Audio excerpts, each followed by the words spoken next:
Welcome to another Halloween-themed 5 Things.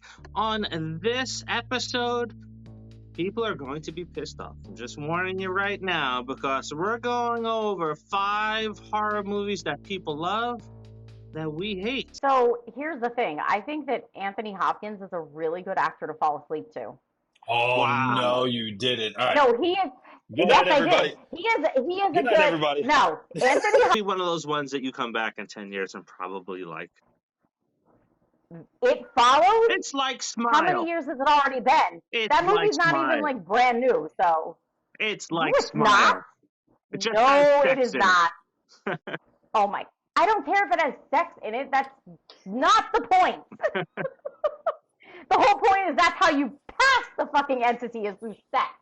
Why? That is so dumb. Did you ever see an 80s horror movie?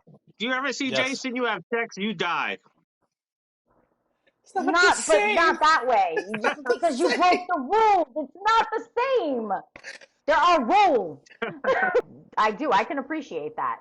But for me, that's why it's number 1 on my list, because for me it just doesn't scare me at all. And I've seen it numerous times. It doesn't scare me.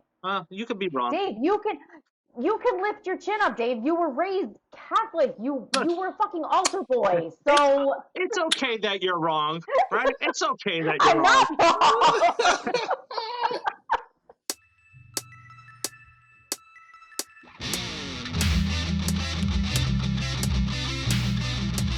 I am inevitable.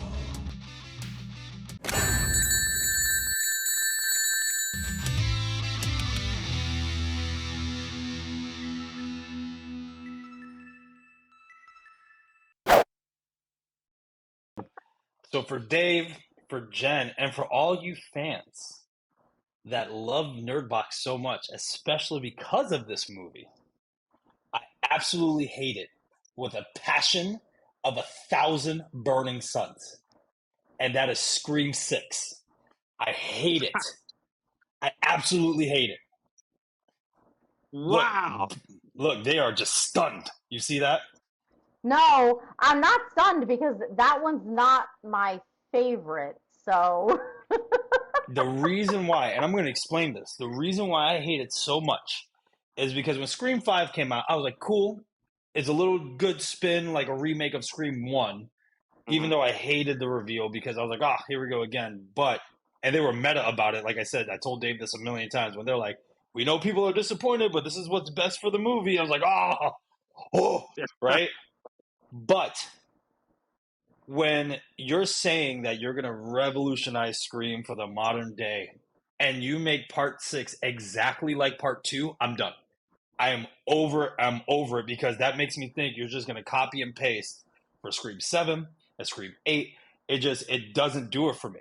You had the whole revenge thing of a parent, and that was the whole thing of Scream 2 with Billy's mom getting revenge and then this kid's dad getting revenge. I hated it. I hate it with a passion of 1,000 burning suns. It was the dumbest thing they could have fucking done. Excuse me. So I don't know. You probably did not watch our review then, because I did say that they literally duplicated Scream 2, and I don't like Scream 2 and 3. We were not huge fans of Scream 6, and the reveal was dumb as shit. Yes. I hated it. It really was. I was like, why does this cop dad want to get revenge on these people that he doesn't know? It made no sense at all. I was not a huge fan. The only thing I really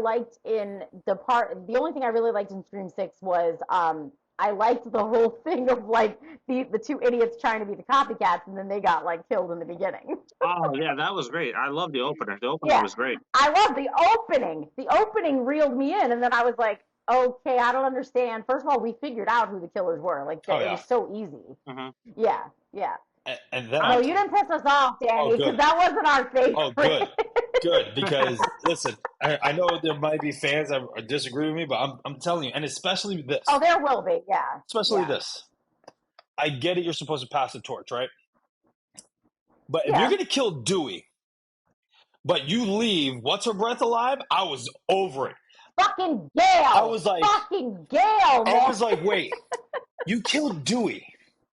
Dewey, the white knight that saves everyone all the time, and he gets wrecked. He freaking the limp and everything from part 2. Like he always gets battered and bruised. He always gets destroyed in these movies, but yet prevails. You kill him off, but yet Gale survives. And then let's not talk about Nev Campbell not being in it. Well, that's a whole other thing. But the as far as Gale goes, you can ask Dave. He will tell you I wanted her fucking dead since the first Scream. I hate her. I fucking hate Gale with so much passion. And Dewey, I can't rewatch Scream 5 because I cry like a little baby because I love Dewey. Yep. And my daughter, our youngest daughter, loves Scream, and Dewey's her favorite. She can't even watch it anymore. She's like, Dewey's gone. There's no point. and then on top of that, the reason why I dislike Scream 6 is they were afraid to kill anybody. I was like, no one dies. None of the main crew dies. Nobody. I'm like, wait. Yeah. Why? And they got stabbed. They got beat. And you're like, wait. And nobody dies? How? Again, how? It's just like in Stranger Things. I did not like the last season because you got a hell of a great new character that could take everybody's place, but you kill him off, but yet everyone else survives. Don't get me started. Everyone else survives. Yeah. It's just dude. So and we've been hooked on Stranger Things since the beginning, but then they bring in Eddie for everyone to love, and then they're like, we're going to kill him off. Why? What the fuck are you doing? Sam should have died. Eddie. Sam should have died. Sam should have died. Yeah. She should have died the first time. Even with the song, as great as that scene was, imagine if all of a sudden at the last minute, her batteries died in the Walkman or something, and then it just closes and she dies. Are we joking? That would have been no! But, nope. She survives twice. And Eddie, one time, just, okay. I know. Yeah. I'm still trying to figure out where Sam's boyfriend stores the ladder at. Because he just hey, New York apartment, oh, I got this ladder. It can stretch across buildings, and it's heavy duty, so you can crawl across it. I'm actually kind of happy that Radio Silence is not going to be doing Scream 7. So, good. Having gone back and even looked at the Ready or Not, they're so much of a horror nerd that they put all of these little details and Easter eggs that are in these movies. Over 200 Easter eggs. Guys, you're concentrating on the wrong thing. Leave the freaking Easter eggs out of it. Concentrate on the story, and let's go from there. And I think they kind of spoiled a lot of things. We had this great build-up between Sam and Tara and Sam's mental state, and at the end of this movie, she pretty much squashed it. You can't really do the psycho bit no more because she left the mask behind with Billy. So why bring it back now? It just doesn't make any sense. Yep. Sorry, I didn't mean to. If you want to put in. Sorry, I didn't mean to say Sam. I meant Max, the girl in Stranger Things. Sorry. Oh, in Stranger Things. Yeah, she should have died. Yeah, thank you. Max. Thank you. Yeah, I know who you meant. Thank you. But also, to go back to Dave, it's one thing to put a couple of Easter eggs in because you're playing homage to something. But when you put in 200 fucking Easter eggs, you're not playing homage anymore. Now you're playing a game of where's Waldo? Yep. Because that's what people are looking for. Now they're just looking for these damn Easter eggs instead of being oh, that was a tribute to that. Yep. That's awesome. Yep. Why are you doing that? You're just ruining things. And to Dave's point, I totally agree, Dave. How are you at the end going to have Billy look at Sam and it's confirming that she is going to flip her lid just to have her drop the mask and walk away? And it's just wait, so what was the point of her confirming that she is going to kill these people and then no? Like you said, it just ruins the entire buildup of everything. Yeah. Especially that she's going to therapy. She's doing all this stuff because she's having these tendencies and she's scared that she's going to be just like her dad. I could understand in 7 if you had a buildup of her overcoming it. Cool. But to have her go this way and then just be like, nope. Yep. Yeah. All right, so you will hear it here first because we're going to try to fit in some popcorn theories. And we kind of teased it a little bit on this channel. Dan, we haven't talked about it, but you can kind of save the next Scream movie or Scream movies. And this is the only horror franchise that it'll work for. You splinter out the storylines. You have so many characters now; they do not need to be in the same film anymore. Let's go with Kirby in a film. Let's come back and have a Sydney film. Let's split up the new core four. We can tell different stories now, and it'll all be successful. And also bring Stu back. God damn it. Well, and that I did not like that they confirmed it on the board of like people dying. Like that was like, okay, so we have a confirmation that he's dead, but it's on the board. They don't even pay attention to it. You know what I mean? It's just like, oh, yeah. If you blink, you missed it. That it confirmed that he died, and I was like, oh, yeah. We debunked it. We have debunked that. So welcome back to YouTube, Danny, because we did a 6-part series. We did a 6-part series debunking. A 6-part series. Yeah, on Stu being alive. And in that film, we were able to debunk it because the conversation, you go back and watch that scene, Kirby's all confident talking about everybody that's dying, right? And then when she gets to Stu, her face changes and she loses confidence. And then later on, when she's talking to Mindy and Mindy challenges her that he is dead, she pauses. And it's like, huh? Because you remember, she was too young for when he died, and she came into the FBI afterwards. So this kind of fuels the cover-up. And we also debunked the TV killing him.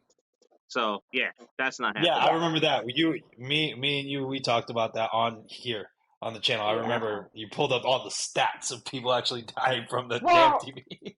Yes, and we actually had like I had a personal story because my cousin had a TV fall on her, a tube TV when she was 4, and she was fine. Yes, and in the shrine, like we're getting off track. She's still fine. We're off track a little bit, but in the shrine, we see the TV has a hole in it, right? That doesn't make any sense. So we went and did the research. We found people taking baseball bats to tube TVs and not breaking them. So that is a stage TV. Yep. Yeah, it's not a movie at all, Dave. No. It's not a movie at all.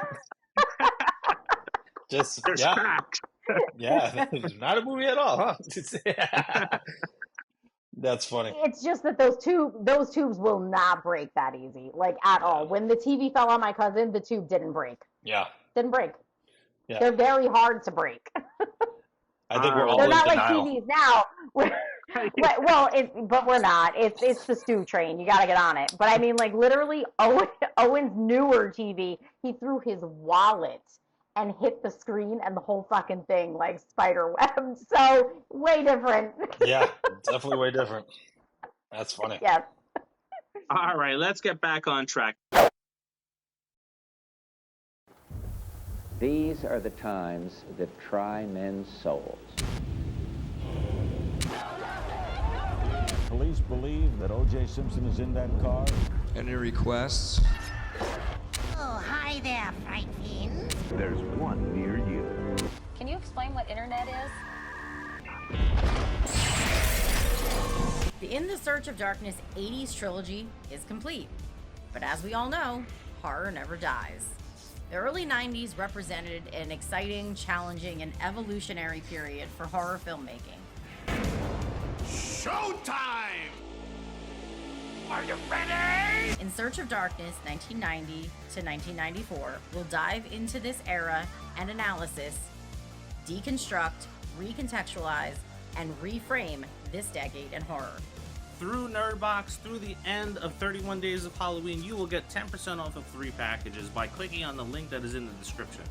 A digital copy, which includes your name in the credits, a copy of the film, and the soundtrack, plus a booklet. Then there is the standard Blu-ray box set, which adds to everything that we talked about with the digital copies, and you get the Blu-ray, 2 posters, a commemorative booklet, and a few more perks. And then finally, the deluxe box set adds a t-shirt. come get some.